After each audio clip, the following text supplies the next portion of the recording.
तायशेटे साहेब, मगापासून मी आपल्या बोलण्यामध्ये शाहू महाराजांचा उल्लेख होतो. शाहू महाराज हे दूरदृष्टीचे राज्यकर्ते होते. म्हणजे आज आपण ज्या मतदारसंघामध्ये काम करतोय किंवा आपण जिथं बसलो आहोत तिथं शाहू महाराजांचा उल्लेख वारंवार होणं हे अपरिहार्य आहे. शाहू महाराजांच्या दूरदृष्टीचं एक उदाहरण असं होतं की शाहू महाराज 7व्या एडवर्ड बादशाहच्या राज्यारोहणासाठी लंडनला गेले होते, युरोपला गेले होते. आणि तिथं त्यांनी बघितलं की रोमला द्वंद्वयुद्धाचा आखाडा बघितला आणि तसं आपल्याकडे मैदान व्हावं म्हणून त्यांनी खासबाग मैदान बांधलं. बऱ्याच ठिकाणी त्यांनी अशी काही गोष्टी आणल्या की ज्या परदेशामध्ये होत्या, या आपल्या राज्यामध्ये असल्या पाहिजे. तुम्ही पर्यटन करता, पर्यटनाबद्दल तुम्ही मगापासून बोलताय, तर अशा पद्धतीचं एक ठिकाण आपल्याकडे पण असावं किंवा असा डेव्हलपमेंट व्हावी असा विचार तुम्ही करता का?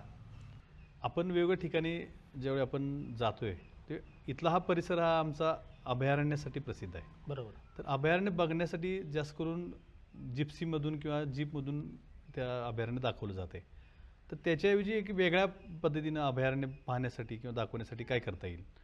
तर मध्यंतरी आमचे तत्कालीन पालकमंत्री दीपक केसरकर इथं आले होते. तेव्हा त्यांच्याकडे सुद्धा आम्ही ही मागणी केली होती आणि त्यांनी देखील त्याची घोषणा केली होती की पेरियारला जसं आहे, पेरियारमध्ये काय आहे की जे पर्यटक येतात अभयारण्य बघायला, केरळमधलं पेरियार, केरळमधलं, तर त्यांना तिथं काही बोटी आहेत की ज्या बोटीमध्ये बसवून त्यांना सँच्युरी दाखवली जाते. आता राधानगरीचं किंवा काळामडीचं बॅकवॉटर आहे. आता आम्ही हसण्याला जो आता नवीन पॉईंट डेव्हलप केला आहे, तिथं जर तिथं आलेल्या पर्यटकांना किंवा दाजीपूरमध्ये आलेल्या पर्यटकांना तिथून जर बोटीतून जर हे सगळं, तिथं आमचं सुंदर असं बेंजीर विला आहे धरणाच्या मध्ये, जी शाहूकालीन एक वास्तू आहे.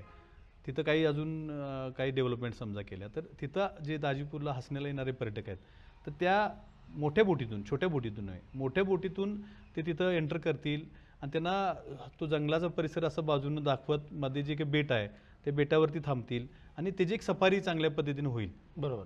असे आमचे त्या दृष्टीने प्रयत्न आहेत.